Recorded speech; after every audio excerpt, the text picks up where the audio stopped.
Hello Internet, welcome to Brief Histories. Today we will talk about playing cards.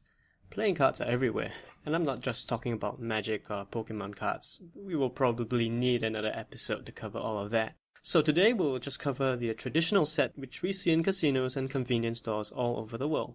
All 4 suits and 52 cards, as well as the Joker you count too. The playing card is, like many other things, made in China, where the first pack of cards ever printed was a 32 Chinese domino pack in the 11th century, as well as creating the first known deck with 4 suits.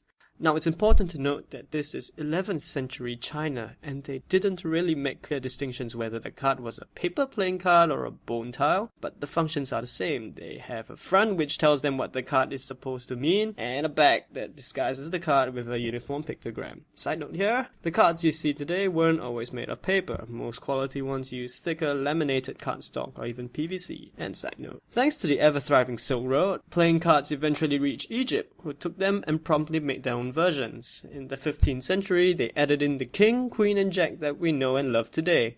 Except that the jack was the under-deputy and the queen was the viceroy. They weren't big on gender equality then. Moving on from Egypt to Europe, where the Italians got a hold of playing cards too, and created various trump cards or trionfi, which would serve different roles depending on the game you were playing. These cards would become the base for tarot cards, and although you may think that tarot cards were made for mystics and psychics to predict your future at ridiculous prices, that wasn't the original intention. The trump cards were meant to add an extra level of depth to the games, but when the individual cards started to take on social and philosophical meanings, you can't really blame those guys for picking up on that. Fast forward to the 17th century, and we finally begin to see the corner indices which allow you to know what card you're looking just from looking at the corner. Finally, you could fan out your cards and still know what you're holding thanks to a company called Inferrera, which created them in 1693. Of course, it wasn't just as easy as slapping a number and a suit on the corner. In that time, the jack wasn't the jack, it was the knave, and the king shares the same first letter as the knave. The alternative was to use KN for knave, but that didn't sit well with them either. Fortunately, the common folk played this game called All Fours, where the knave was called the jack.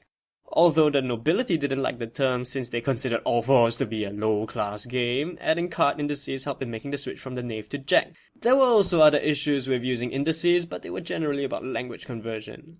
The number of variants that were created throughout history were too many to make a brief history of, but today the most popular deck, i.e. the one you see dealt out in casinos all over the world, is the French variant. You just watched a brief history of playing cards. I hope you enjoyed it, and if you'd like to hear more brief histories, let us know by leaving a comment in the comment box. Did you know that if you shuffle your deck properly, the order of cards in the deck is likely the first that anyone in the world has seen? The number of ways to arrange a deck is 52 factorial, which is a really massive number. 8 with 67 zeros in front of it. Even if you got a billion shuffling machines to shuffle 1,000 decks an hour since the beginning of time, you would have found only one shuffle of about 6 with 48 zeros with one of it. So shuffle away and know that that card of order is in all likelihood unique. It is yours.